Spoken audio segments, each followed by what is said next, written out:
സാമ്പത്തികമായി പിന്നോക്കം നിൽക്കുന്ന നമ്മുടെ സംസ്ഥാനത്തെ വിദ്യാർത്ഥികൾക്ക് മെഡിക്കൽ വിദ്യാഭ്യാസം അപ്രാപ്യമായിരിക്കുകയാണ്. ഇതുതന്നെയാണ് മെഡിക്കൽ കോളേജിലെ അധ്യാപകർ കഴിഞ്ഞ സമരവേദിയിൽ പറഞ്ഞത്. ഡോക്ടർ ഹാരിസ് ചിറക്കൽ വളരെ വ്യക്തമായി അദ്ദേഹം പറഞ്ഞത്, മുമ്പ് കേരളത്തിൽ നിന്നും പഠിച്ച് പാസ്സായി പോകുന്ന ഡോക്ടർമാരെ കുറിച്ച് വിദേശ രാജ്യങ്ങളിൽ പോലും വലിയ മതിപ്പുണ്ടായിരുന്നു. ഇന്ന് കേരളത്തിലെ ആരോഗ്യ സർവകലാശാലയിൽ നിന്നും പഠിച്ച് പുറത്തിറങ്ങിയ വിദ്യാർത്ഥികൾ വലിയൊരു ഭാഗം പ്രൈവറ്റ് മെഡിക്കൽ കോളേജിൽ പഠിക്കുന്നവരാണ്. സർക്കാർ മെഡിക്കൽ കോളേജിൽ സീറ്റ് കിട്ടാതെ വരുമ്പോൾ റാങ്ക് കുറഞ്ഞ സാമ്പത്തികമായി വളരെ മുന്നോക്കമുള്ള വിദ്യാർത്ഥികളാണ് ഇന്ന് പ്രൈവറ്റ് മെഡിക്കൽ കോളേജിലേക്ക് പോകുന്നത്. ഗവൺമെൻറ് മെഡിക്കൽ കോളേജുകളിൽ ഉള്ള സീറ്റുകൾ വർദ്ധിപ്പിക്കാനുള്ള നടപടികൾ ഗവൺമെൻറ്റിൻ്റെ ഭാഗത്തു നിന്നുണ്ടാവണം. ഒരിക്കലും ഗവൺമെൻറ് മെഡിക്കൽ കോളേജിലുള്ള ഫെസിലിറ്റീസ് പ്രൈവറ്റ് മെഡിക്കൽ കോളേജിൽ ഉണ്ടാകില്ല എന്നുള്ളൊരു യാഥാർത്ഥ്യമാണ്. ഏറ്റവും കൂടുതൽ രോഗികൾ വരുന്നത് നമ്മുടെ മെഡിക്കൽ കോളേജുകളിലാണ്.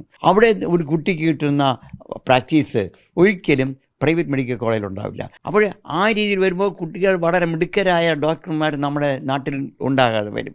അപ്പോൾ ചെയ്യേണ്ടത് ഗവൺമെൻറ് മെഡിക്കൽ കോളേജുകളിൽ സീറ്റുകളുടെ എണ്ണം വർദ്ധിപ്പിക്കണം. കേന്ദ്ര ഗവൺമെൻറ്റിൽ നിന്ന് ഒരു നിർദ്ദേശം വന്നിട്ടുണ്ട്. 10,000-ഓളം സീറ്റുകൾ എല്ലാ സംസ്ഥാനത്തെ മെഡിക്കൽ കോളേജിൽ വർദ്ധിപ്പിക്കണം. മെഡിക്കൽ വിദ്യാഭ്യാസം സർക്കാർ തലത്തിൽ നിർത്തണമെന്നുള്ളൊരു പോളിസി എടുത്തിട്ടുണ്ട്.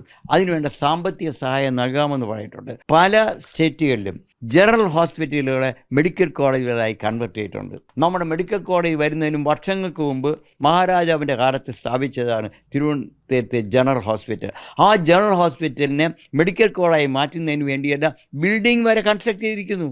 ഇത്രയും രോഗികളുടെ സ്ഥലമാണ്. അവിടെ 250 കുട്ടികളെ പ്രതിവർഷം മെഡിക്കൽ വിദ്യാഭ്യാസം നൽകാൻ കഴിയുമായിരുന്നു.